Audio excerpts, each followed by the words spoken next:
The festival season may have just passed us, but that's not stopped the auto industry from rolling out new models over the next 5 months, essentially till the end of the financial year. The mix of cars that are coming are some familiar faces and new avatars, some familiar faces with updates, and the return of two iconic nameplates. What's in store? Let's find out.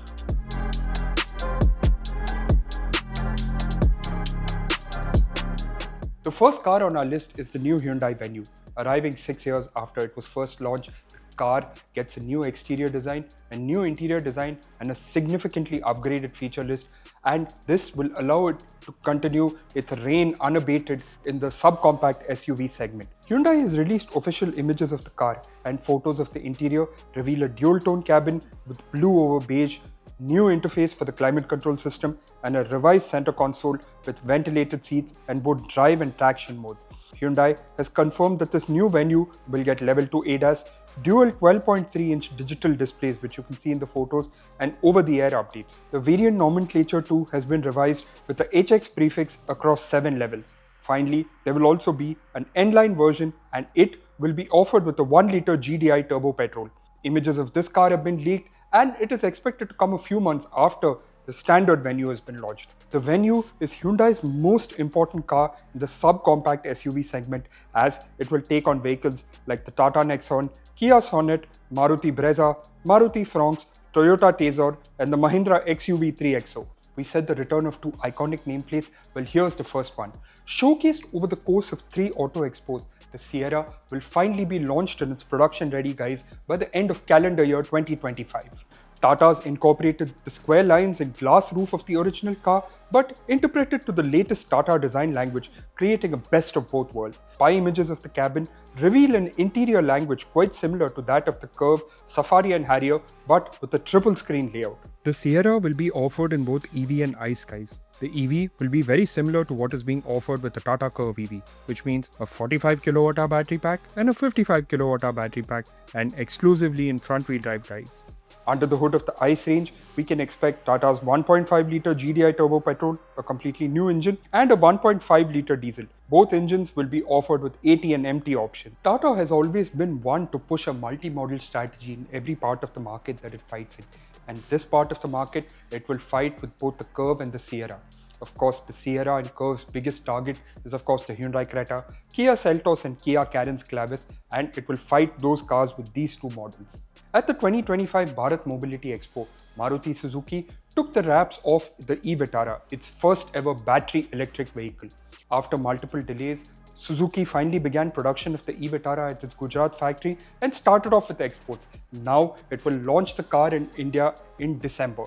The car will be offered across 3 variants and with 2 powertrain options exclusively in a front-wheel drive guise. The e-Vitara was to be the vehicle that would debut a new dual digital screen package and level 2 ADAS, but has now been surpassed by the Victoris that arrived a few months ago.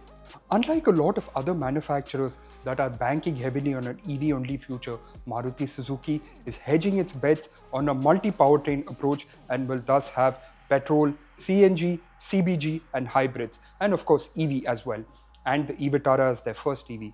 Now, depending on the success of the e-Vitara, Maruti Suzuki may bring in cars like an electric version of the Jimny, electric version of the Ertiga, electric version of the Fronx and Baleno. Arriving at the end of this calendar year will be the much anticipated XUV700 EV, or the XEV7E as it's officially expected to be called. It is expected to share its features and platform and underpinnings with the XEV9E, but will have the XUV700's top hat. In fact, rumors suggest that this was actually the first EV to come along from Mahindra, but went down the line in favor of the XEV and the BE6. The XUV family has been a huge success for Mahindra and heralded it into a new age when the 500 came along a decade ago.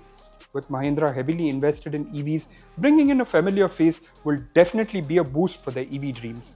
Earlier in 2025, Renault announced its Renaulution plan of 5 new models for the Indian car market within the next 2 years, and headlining this plan will be the new 4th generation Renault Duster that is expected to launch in India in early 2026. This is of course the second iconic nameplate in our list. The car has already been on sale in global markets for a while now and is being offered with multiple powertrain options. It retains the iconic shape but gets a completely new feature list and upgraded package. However, unlike the previous model, there will be no diesel and instead we will get a turbo petrol followed by a hybrid powertrain in 2027. The Duster will be followed by a 3-row SUV which is expected to be an Indianized version of the Renault Boreal. Renault is seeing its path to a 1% market share within the next few years on the back of the Duster and Boreal and will put all its weight behind these cars as they have some formidable rivals. This list includes the Hyundai Creta, Kia Seltos, Maruti Victoris, Maruti Grand Vitara, Tata Curve, Tata Sierra, Nissan Tecton and the Honda Elevate. Next on our list is a facelift for the Skoda Kushaq. This is expected to be the one big change for this generation of the Kushaq and will see it get a new exterior design language as well as an upgraded interior. The exterior design language is expected to help the Kushaq fall in line with Skoda's modern solid design language, and we can see that there will be big changes in the front and rear end of the car. The feature list is also expected to be upgraded with things like new digital screens and a 360-degree camera. We, however, don't expect any mechanical changes. This means the Kushaq will continue with its 1-litre turbo petrol and 1.5-litre turbo petrol. Both engines can be had with a 6-speed manual and they also get automatic transmission options. The Renault Duster and Nissan Tecton may be gearing up to make their mark in the segment, but they have quite a big challenge in front of them in the form of a very formidable opponent that will get a major upgrade. Yes, we're talking about the Kia Seltos and it's been speed testing and upgraded guys in India. It will get a completely new exterior design, upgraded interiors and a hybrid powertrain which is expected to be based on the 1.5-litre GDI turbo petrol. This is expected to help it play in that all-important mileage segment game.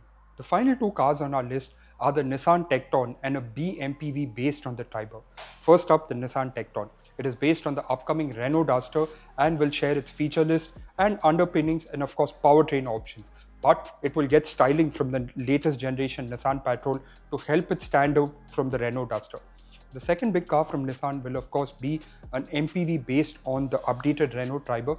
It will get the same underpinnings and package but in a Japanese guise. This will allow Nissan to go underneath the Magnite in terms of pricing and reach into smaller towns and markets where they previously didn't have access. The final 2 months of 2025 and the last quarter of this financial year will have some exciting models coming out, which means that there's going to be no shortage of models to choose from if you're a car buyer.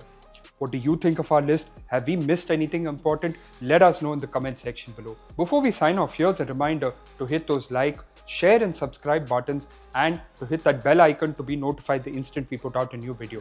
Thank you so much for watching. Take care.